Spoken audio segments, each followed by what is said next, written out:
The Pacific Islands, a tourist dream. Warm water, beautiful beaches, a place to escape. But for those who call these islands home, a different reality. When you travel in the Pacific and work up there, particularly in the very high needs countries like the Solomons and Vanuatu, the disparities are really, really evident. Teuila Percival has worked as a paediatrician in the Pacific and says there's a lot that tourists don't see. They're used to going to beautiful hotel resorts in Fiji or Samoa, and they find it hard to believe that there are not just malnourished children, but malnourished children that actually die in Samoa, Fiji, Vanuatu, Solomons. A sad reality, and one backed up by a recent United Nations report which found inequality is on the rise in the Pacific, with 1 in 4 people now living below the poverty line.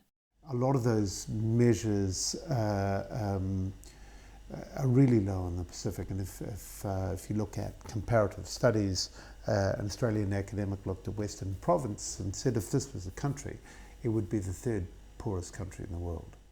While the measures of hardship vary from country to country, the report found levels of poverty are becoming increasingly severe in Samoa and Tonga.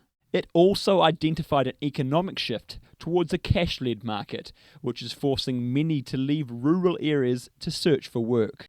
Where people are drifting into the urban areas, primarily younger people, they often have to work for very low wages. So what you're doing is you're swapping a kind of a low cash income for a very low wage but cash economy where people are often exploited.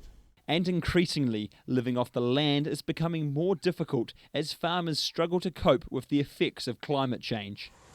We are not able to make that much sugar just because of the weather pattern. Global warming is causing the rise in sea level, and the low-lying fields are being filled with seawater. Places where cane was growing some time ago, now the soil has been saline. While many in rural areas can grow enough to feed themselves, the region is largely falling behind in terms of global development. The solution? A series of recommendations, including targeted cash grants, a focus on maternal and child health, and free secondary education. Small steps towards the UN's 2015 Millennium Development Goals, goals many fear these nations may not reach. Struan, Purdie, Pacific Media Centre.